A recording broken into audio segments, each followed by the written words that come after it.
As of today, November 18, 2022, The Shield is 10 years old. I'm getting old, but in this video, I'm going to be checking out a documentary from Superkick Studios called The Shield, A Decade of Dominance. Let's check it out. Should be fun. You're ready? I'm ready. Let's go.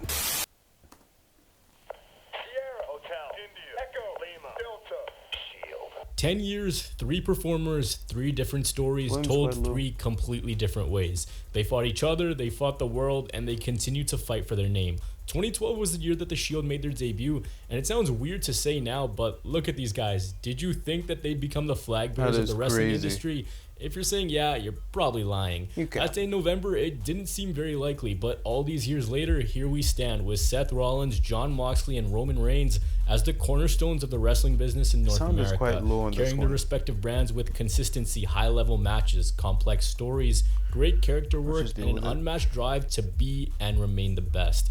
For the past 10 years, these 3 have dominated. The Shield was the most popular stable WWE had since Evolution, and that was all the way back in 2003. Their simple premise, ability to do a little bit of everything, and simple but effective rise was something that people just didn't think was possible in the new WWE. It's very rare that all 3 guys come out of a faction and all equate to the same success that these men have.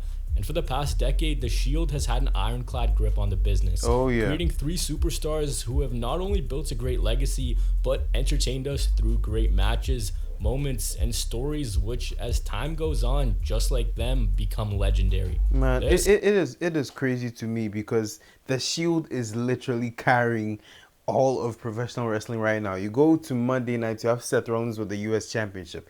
You go to Wednesday nights and you have Moxley with the AEW Championship, if he doesn't lose it to MJF on Sunday.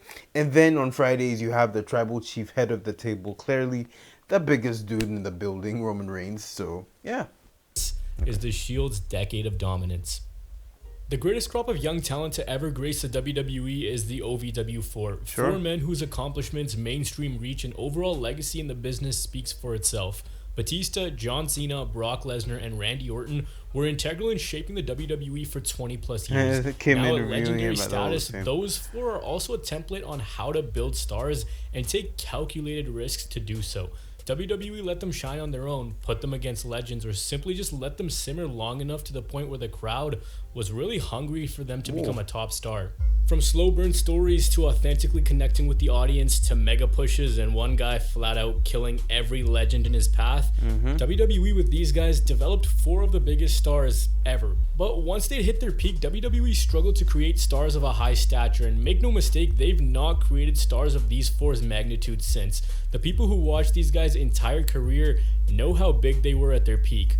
Where I'm going with this is around that 2009 to 2014 area, WWE tried with different experiments, and more often than not, they failed. Too much too soon, not connecting with the audience, the wrong character, horrible gimmicks, or just a flat-out lack of skills were just some of the reasons they couldn't rebuild and give audiences new characters. I'm gonna try to. It's a bit of a. I'm trying to adjust something really quickly and move into a new generation. But in 2012, that changed. Let's forget OVW and look down to FCW. Here we'd see a young man formerly known as Tyler Black. Well-traveled and having competed in professional wrestling since 2005, he was scooped up by the WWE in 2010. Technically sound, proficient on the mic, and rest assured, very confident of his abilities, he was a gem in the WWE pipeline. He began competing at an early age, and his love of wrestling and undeniable talent landed him a contract with the biggest wrestling giant in the world. Okay, I'm going to say this because I do know that he competed in ROH at some point. I wonder if he ever did battle with CM Punk at any point in time. Granted, he probably got there when CM Punk was now coming into WWE, but then again, Seth has been doing it for a while. So I don't know. If you do know, please leave it in the comments. I'd be grateful. With him was a man by the name of Jon Moxley, now turned Dean Ambrose. For him, he'd made his debut just a few months before Rollins in 2004, and it took a very simple Google search to see the gruesome and barbaric nature of some of his matches in CZW. A brawler who was the jack of all trades and master of none, willing to put his body on the line and bring an authentic feel to a program which sometimes doesn't feel so authentic. Lastly, we had a pro athlete turned professional wrestler. From the gridiron to the mat was a man by the name of Leaki. But this wasn't just any football player turned wrestler. He was a member of the legendary Anoa'i family, consisting of Yokozuna, Umaga, Rikishi, The Rock, among others. A football player who had aspirations of making it big time, but when that didn't work out because of circumstances out of his hand, he spent time up north in the CFL before eventually moving into the family business. An amazing physique, the embodiment of what WWE looked for in their top guys, but out of the three I've mentioned, the least seasoned. When three guys with completely different personalities, backgrounds, and styles were put together, you'd be surprised at what was about to happen. While they were perfecting their craft in Florida, one man was touring the world as the WWE Champion, and that was CM Punk. He was holding the WWE title for what would eventually go on to be 434 days, and he pitched the idea of having a group that would do his dirty work in efforts to keep things fresh. The idea suggested was a group of mercenaries: Seth Rollins, Dean Ambrose, and another independent star turned WWE recruit, Cassius Ono, to which WWE liked the idea of two of them, but instead wanted Roman Reigns to replace Ono. And that was a great Vince call. McMahon and Triple H, it just didn't work. Survivor Series 2012 is where these three men would emerge from the crowd dressed in all black and dismantle Ryback and John Cena. For the uninformed, they had no clue who these guys were, but what we also didn't know was just how big of a moment we were witnessing. Quickly, they take out the biggest stars on the roster and go from unknowns to one of the top acts in the company. You had the unhinged one who had found something to believe in, the quiet powerhouse, the aerial artist. Together, they made the perfect combination of strength, brains, and grit. They also just looked cool, dressed in all black riot gear, mysterious and abrupt, and when they appeared, a cool theme song to add to a methodical stalking of their opponents. They entered through the crowd, which symbolized that they were invading the WWE and had no allegiance to any side or superstar, so that gave them a distinct feel right off the hop. I don't know, I just remember this one time where I think Seth Rollins slipped. It had to be at WrestleMania 29, but Seth Rollins was doing the barricade thing and he slipped, or it had maybe some random episode. I don't know. I'm not sure. But that was the first time I really saw the Shield at that WrestleMania against Randy Orton, Big Show, and Sheamus, I think. It was the opening match. And I was going to make this point earlier, but when I see things like CZW, deathmatch style wrestling and what they have going on in GCW sometimes, I respect that level of dedication to give fans a performance. But at the same time, I always ask myself, why would you actually put yourself through that? But it's art. You have to respect it, but it is questionable for me sometimes. Shield would shoot these rugged, grainy, and shaky videos from undisclosed locations in the depth of the arena on a camcorder and spoke in riddles of justice and ambition, setting their goal and targeting everyone in their path. All three men devoted to the Brotherhood and their mission to rise to the pinnacle of pro wrestling. In ring, Rollins and Ambrose would carry the majority of the offense in the match because Reigns was still inexperienced, and then he'd come in at the end and hit an emphatic power move to add an exclamation mark to the performance. Each man had their own defined trait that they brought to the group. They took out anyone and everyone in their path, and that helped elevate them immediately. John Cena, Randy Orton, CM Punk. At one point, Ambrose even got to wrestle Undertaker on SmackDown. WWE was giving the group a mega push, but it didn't matter. They were being used in a way that made sense, and in the grand scheme of things, it wasn't being overdone. After this, they quickly captured gold. Rollins and Reigns won the tag team titles, and Ambrose the US Championship at Extreme Rules 2013. They went undefeated for 7 whole months and racked up win after win. 3 fists in the center representing a brotherhood of 3 individuals come together for a common goal. I've already done the Rise of the Shield on this channel, so this isn't going to be that. You can check that out. It's kind of crazy that the Shield really lasted for a little less than 2 years. I was intent on ripping my vocal cords out. Me.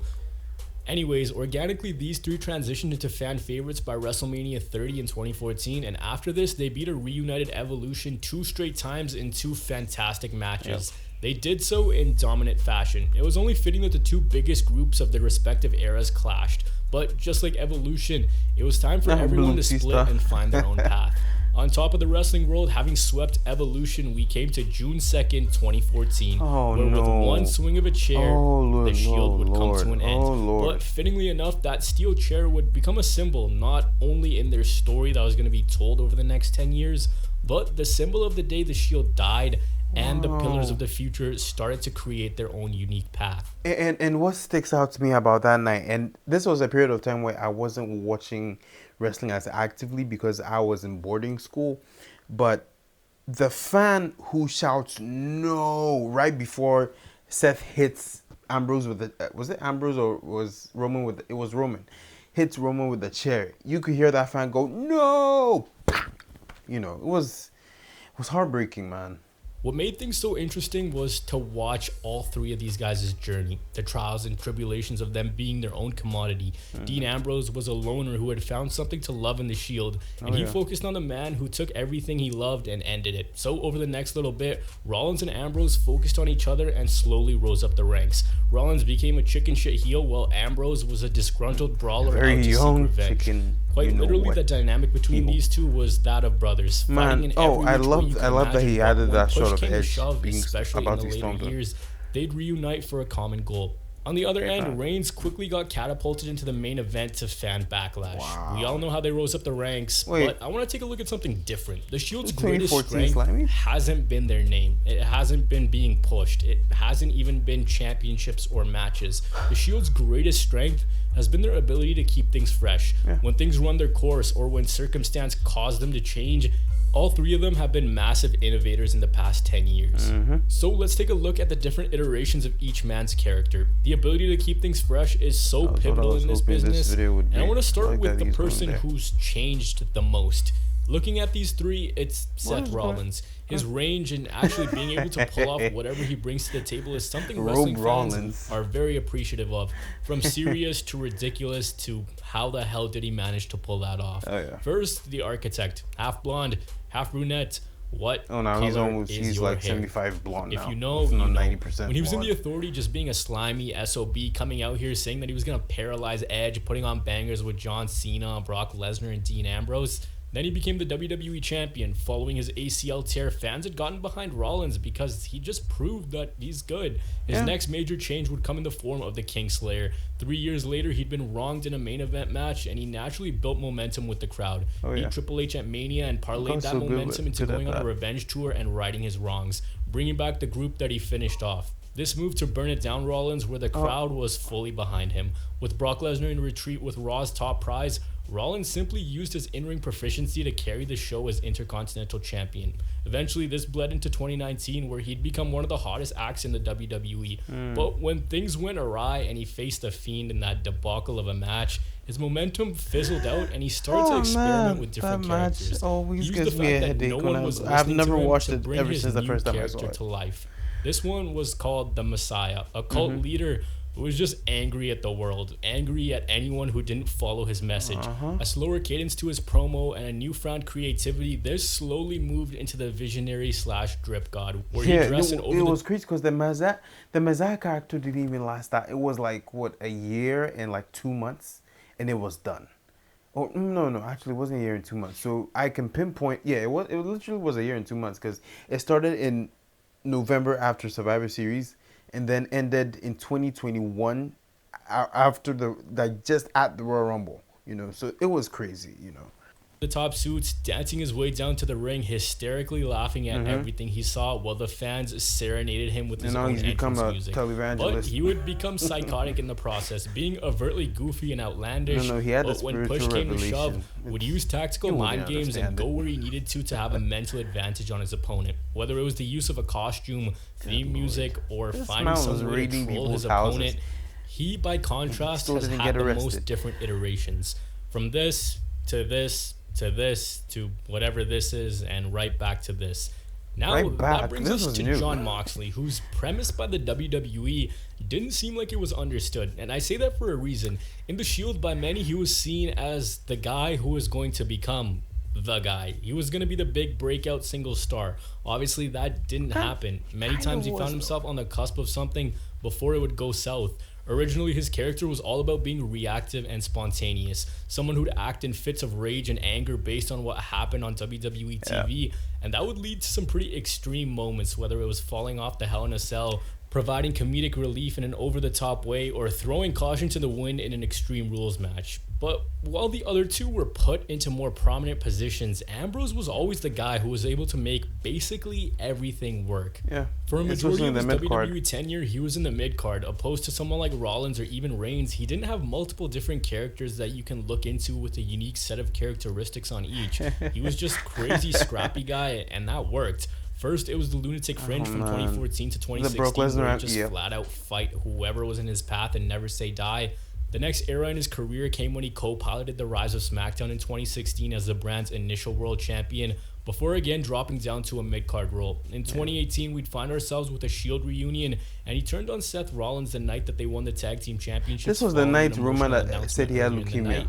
Now it was his fifth different character, the moral compass of WWE. Oh my god. And here they had him wear gas masks and get vaccines in the ass. Yeah, well, he was on one with this.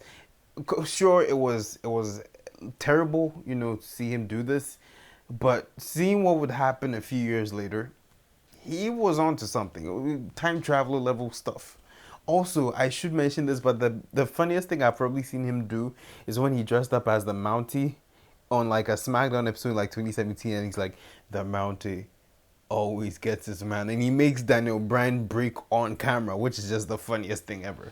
A lot of us can see what they were aiming for here. The execution just didn't work, and it didn't make sense. Yeah. I'm also thankful that he didn't say that one line about Roman's cancer, because that would have landed WWE into some massive trouble. Fans were frustrated. They were like, what are you doing with Ambrose? But they weren't the only ones frustrated. Ambrose wasn't happy with his position. Yeah, he that's didn't what made him renew his leave. contract. He decided to go to AEW. And since he's been there, it's been literal perfection. Signed The a new character of 5-year Jon deal. Moxley is a scrappy brawler who brings you into the show with passion through his promos. And his promos have been something to marvel at. Gritty, real, and to the point. There's not much extra with the character he plays. He doesn't need a championship as the primary focus of his feuds. Doesn't matter if he bleeds. Doesn't matter if he has to die trying. He's going to do whatever it takes. And it just works. Earlier, I talked about him bringing realness to something that doesn't necessarily feel real. The passion in his promos, they're just special. They add a layer of authenticity that you just didn't see in the WWE. And AEW fans, you guys know exactly what I'm talking about. The rough around the edges, deep-rooted realness that he brings is perfect. Absolutely. And let's not ignore the dude's workload either. He's had multiple years where he has a case for Wrestler of the Year. His style is something that's just different from everyone else. And you put him in the ring with anyone and he'll make things work. But coming out of the Shield, there was one man who was a product of the machine. One man who didn't just have to fight his opponents, but had to fight audience backlash. Someone who from the onset was going to be the guy. And that is Roman Reigns. Opposed to Rollins and Ambrose, who came from the indies, Reigns was a product of the WWE. He had the look that they desired. Vince McMahon hand-selected him for the Shield. And while early on, fans were excited of the idea of him becoming a star, WWE fast-tracked him way too quick. His first character iteration was that of an all-conquering hero, similar to Super Cena, but the character didn't have much depth to it aside from that. That, coupled with awful dialogue like Suffer and Succotash Son, Magic Mohawk, Tater Tots, left fans rolling their eyes at what they were seeing. And for many, it was an unready, corporately created star who just didn't have things fleshed out just yet. In an era where fans made their voices heard more than ever, they didn't shy away from telling Roman that he flat out sucked. He kept almost all the Shield presentation, the music, the look, the finish, the outfit. He kept everything. A lot of us saw it with him. You saw it. You saw the body. You saw where he could get to. But at that point, he just wasn't ready. For the first 5 years, he was presented as an all-conquering hero. In those 5 years, he went from Shield Reigns to Big Dog to the guy. And then he had this weird post-leukemia period where he was just kind of hovering around. Like, he had already been established. He'd already beaten notable names like Triple H, John Cena, Undertaker, Randy Orton, among others. But he wasn't really presented as a top guy. That, however, changed in 2020. In that year, he introduced us to his new creation of the Tribal Chief, maybe WWE's greatest final boss ever. Here he found a new creative genius playing a bad guy, now going very heavy on focusing on the why of the story. Why was he telling this story? Focusing on promo work, using facial expressions, and well-plotted out stories to tell an underlying tale of a hated hero turned to everything the fans wanted. But now that he was everything the fans wanted, they didn't realize the animal that they've unleashed. He's hell-bent on protecting his and his family's legacy, beating everyone in his path, and bringing an unrivaled level of importance to the championships he holds. Paul Heyman by his side, a more vicious nature in his matches, using his strength to his advantage, a slow, methodical walk to the ring while he shifts the energy of any arena he walks into. He's become the biggest star in the wrestling business today. Big money matches, headlining WWE's premier shows. The feel for Roman's matches is just something different. The atmosphere changes. Very few people can do that. No matter if you like or hate the guy, it's all eyes on him. Also, he's become a master of this last second kick out thing. If you know, you know what I'm talking about. Yep. He's the most dominant champion in 35 years in company history. His entire gimmick revolves around being the best. So for him, he's had the 2015 super push, the big dog / the guy, that odd period in 2019, and now the tribal chief. Yeah. Even with the mistimed pushes, there's something beautiful to it, isn't there? Like, as much hate as Reigns got, it's a perfect article to look back in history and go, damn, they hated him so much, and now all these people are cheering for him. Look how far he's come. It's funny when things go so wrong, they become an article of time. You gotta fall back so far to pick yourself right back up again. And these three, they've done it. If not for the Hell in a Cell debacle, maybe we don't see Rollins experiment with different characters. We don't. If not for WWE failing to understand what Jon Moxley is, he doesn't go to AEW. If not for a literal pandemic, there's no final boss of the WWE. And that's the thing. You see, I have so much to say about Roman Reigns. First of all, Roman Reigns is probably the reason why I have this hoodie or that title or a couple of other matches that I probably wouldn't show. But I have never really felt a certain way about a superstar since Undertaker, the way I felt for Roman Reigns. And it's kind of crazy. It's not like, you know, how I used to be when I was much younger, because when I was younger I was a little crazy, but now it's like respect. The other thing with Roman Reigns that I want to point out, and it's something I've noticed for years really, the tribal chief was always there. It's just it wasn't complete, you know. So a lot of people say, oh, he should have been the tribal chief after he beat Undertaker. Sure, he should have turned heel, but it definitely wouldn't have been tribal chief Roman. This version of Roman is right place, right time. If tribal chief Roman had showed up in 2017, would have been catastrophic. I think that would have been, you could have flushed that down the toilet real quick. I have a lot more to say about him, but I'm just going to move it along because we're trying to get through this one. But so far, I like this video, man.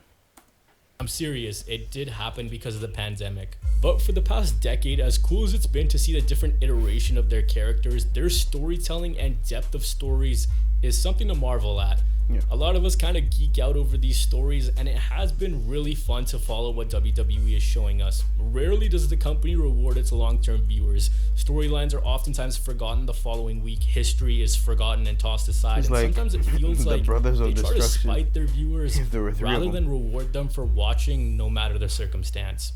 But with these three, everything is interconnected in a weird, perfect way, whether it's intentional or not. Their story for the past 10 years has had swerves, drama, betrayal, and everything else you could imagine. And it really took off at WrestleMania 31. You guys know how WrestleMania 21 was the launching point for the stars of the Ruthless Aggression era? Well, as of right now, this is kind of the Shield's night, and to be honest, it was only two of them, but that night's Ambrose forever had gonna that have their crazy stamp spot on in it. the This was supposed to be the IC night where Championship match WWE's earlier. chosen one was crowned, ladder. but instead it was stolen from underneath him by the same man who just 9 months previous hit him in the back with a chair. Oh, yeah. He had all the glory to himself, creating one of WWE's biggest moments ever.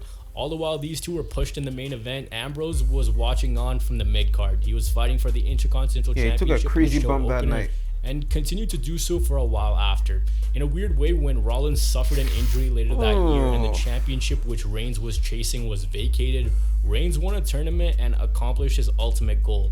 Basically taking it from that same man, and the man he beat in the tournament finals was Dean Ambrose. Ambrose kept waiting for a shot. The guy at one point was going to be the biggest breakout star of the Shield, and he was just sitting there stuck in mid-card limbo. But that all changed at Money in the Bank 2016, where all three members of the Shield held the WWE Championship on the same night. Like 3 minutes. The returning Seth Rollins beat minutes, Roman Reigns for the WWE title. A story WWE is still telling to this day, I might add, that Reigns can't beat Rollins when it matters most. But from behind came Mr. Money in the Bank, Dean Ambrose. Hold on, guys. My video light just went out. I need to check it real quick. I'll be back in a second. Alright, guys, we are back. My video light actually overheated. It's kind of hot tonight for whatever reason. I know it's also a little harsh. I haven't attached a few things, technical issues, but let's just get back to this one. To cash in and poetically pin the man who brought him so much pain, and it was all worth it. He was now the WWE champion on top of the industry. And now it was his time to shine. He retained that Battleground in the Shield triple threat, which is really weird that this never happened at a WrestleMania. And if it never happens, At least not yet. it might be one of WWE's biggest criminal sins ever. Regardless, through this, all three men would reunite here and there, but seemingly every time they did, it's like they were cursed. Someone would get sick, real life would intervene, or something would just go completely wrong. Yeah. But when Rollins went on his redemption arc, the dynamic between Ambrose and him changed. It's a testament to the work of Seth Rollins and Dean Ambrose that a simple fist bump could mean so much. Yeah. How is it that a small hand gesture could hold such weight that it gave us this reaction?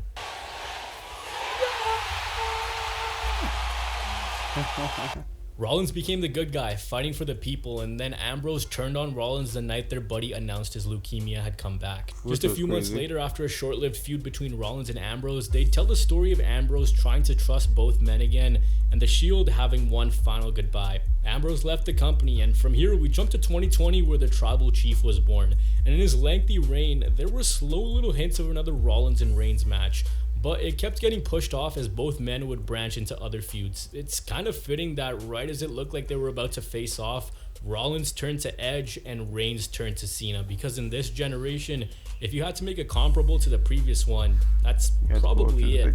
We had to wait and wait and wait, but that led us to the 2022 Royal Rumble, where when out of opponents, Seth Rollins and the Shield's theme music knocked on Roman's door and it was on. The story of Reigns not being able to beat Rollins when it mattered most continued, and this time Seth Rollins was in his Joker phase. He got under the skin of a guy who had separated himself from the legacy of the Shield and became the guy in the industry. That same Roman Reigns who took a backseat to Seth Rollins at WrestleMania 31 said, "Screw it, it's my time to shine." He became the biggest star in the industry, but it doesn't matter if you're the biggest star in the industry. If you can't beat this guy, what's the point? Before the Rumble, Reigns simply told Rollins that he hates him and he's tried to forgive him for what he's done, but he'll never forgive him. Despite the trio reuniting multiple times, it's that underlying story of hatred, on the surface pretending like things are okay, but really holding a grudge for breaking someone's heart. At the Rumble, the mind games continued when Rollins used ring gear to get in ahead of Reigns, coming down the aisle to the Shield's music and dressed as they used to. And clearly it worked because Reigns struggled to keep Rollins down until he himself didn't want to win but wanted revenge. It's like a light bulb went off in his head. He couldn't put Rollins down, and when Seth Rollins mid-match put up a fist to remind Reigns of the Shield, he went into a place of denial and couldn't do anything more than choke out his old demons before eventually getting even. Getting even for 8 years of frustration, each chair shot more angry and rage-fueled than the last. But guess what happened? Reigns technically didn't beat Rollins. There's so many more intricacies we can dig into, but before I end things off, I want to take a look at the entertainment value that these three men have brought us over the past 10 years. Let's take a look at some of the matches. First off, the biggest criminal sin I've committed on this channel is not mentioning the Wyatt and Shield match from 2014, so there you go. Of course, their matches against Evolution. Once all three men split up, though, they built an amazing catalog of matches and rivalries, starting off with Jon Moxley / Dean Ambrose. His premier rivalries have came against Seth Rollins, Bray Wyatt, Kevin Owens, and AJ Styles. The matches that he's always excelled at are those matches where he can just go a million miles per hour. Just let him wild out, let him throw caution to the wind, and he's been so insanely good in AEW. No disrespect to Omega, but Moxley with his matches has become the consistency GOAT for AEW. Against Omega, Wheeler Yuta, Bryan Danielson, among others. For Reigns, he's had a ton of big money matches, especially in his current run as a Tribal Chief. Basically dismantling what feels like the entire roster and bringing a level of prestige to the titles that we haven't seen in a very long time.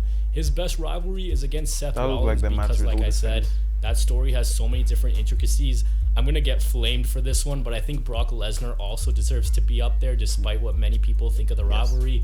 For him, he's had some great matches against AJ Styles, Braun Strowman, against Edge and Bryan, and also Bryan on his own.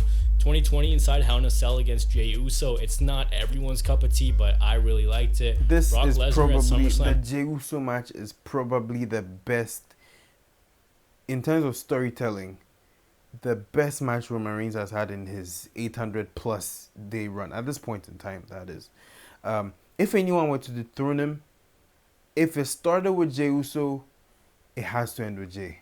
or Sami Zayn. One of those two I would be okay with. I know there's a case for Cody, but any one of those two men, I'm on board with it. 2022, and the catalog just goes on forever. And finally, Seth Rollins. He, like the other two, has some flat out insane matches, but I look at it like this. If I had to introduce Seth Rollins to a non-wrestling fan or someone who's new to wrestling, I'd tell them to watch the rivalry, the matches, and the promos against Edge. Those were quite literally all hits, no misses. All of them have excelled in the ring like no other. I've made a really bad habit of making extremely long videos, so I didn't get into it too much, but we could be here forever talking about their matches. As the recording of this video, the trio have combined for 14 championships across two companies. They've competed in over 1,600 televised matches in the past decade and have a combined win percentage of around 60%. So among them, they share 2 Royal Rumble wins, all are Grand Slam winners. But the craziest stat of all of them is in the past 10 years, the most time one single person has missed is 7 months. That shows you the consistency that they've had. So as you can see, for the past 10 years, through the ups, the downs, the Shield has always been the constant. It's a good question to think how the WWE would look without them. If these three were still pushed but didn't come in together, would all these intricacies, all these different stories, all these matches, all these character innovations, would they hold as much weight? It's a good question to think about. It is. Across the span of a decade, Seth Rollins, Roman Reigns, and Dean Ambrose were able to tell a sprawling tale of 3 very different characters rising through the ranks of the biggest professional wrestling company in the world, fighting each other, reuniting, breaking up, and separately dominating the North American professional wrestling world. The camaraderie shared between these three is a dynamic that'll just always work. When 3 of them are on screen together, it just makes things special. The Shield as a brand is the most popular WWE has built in the past 10 years, and all 3 men's longevity is a testament that WWE did make the right decision. Whether it's acknowledging your tribal chief, singing Wild Thing, or screaming burn it down at the top of your lungs, enjoy. These 3 men understand their place in history. They know how to take you on an emotional journey through their storytelling. There are factions that have held more gold, dominated more as a faction. Others reign supreme at more praised periods in wrestling history. But no other faction has told a story like the Shield. No other faction has had these 3's path. No matter what company they may go to, no matter how far from each other all 3 guys may be, no matter if they hold championship gold or not, at the end of the day, these 3 guys will always be joined at the hip and remembered as one. The story of the Shield is one that continues to be written, and maybe in another 10 years, they'll have surpassed even what we thought possible of them today. Dominating in short term is easy, but having your fingerprints all over a company or even 2 companies and consistently being the go-to guys can only be described in 2 words: pure dominance. Take care, guys. Wow, this was a really great video by Superkick Studios. I loved it. So much. Well, 27 minute long video, dense material.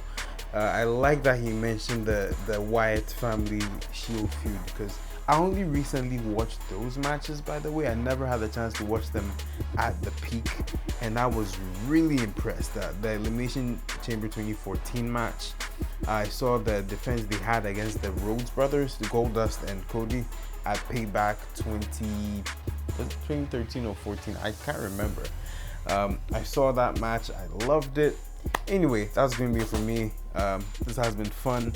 Let me know what you think about this video. Like it, subscribe to the channel, and check out this other video that YouTube thinks that you will like. I'm out of here. I'll see you in another one. Take care. Peace, my G's.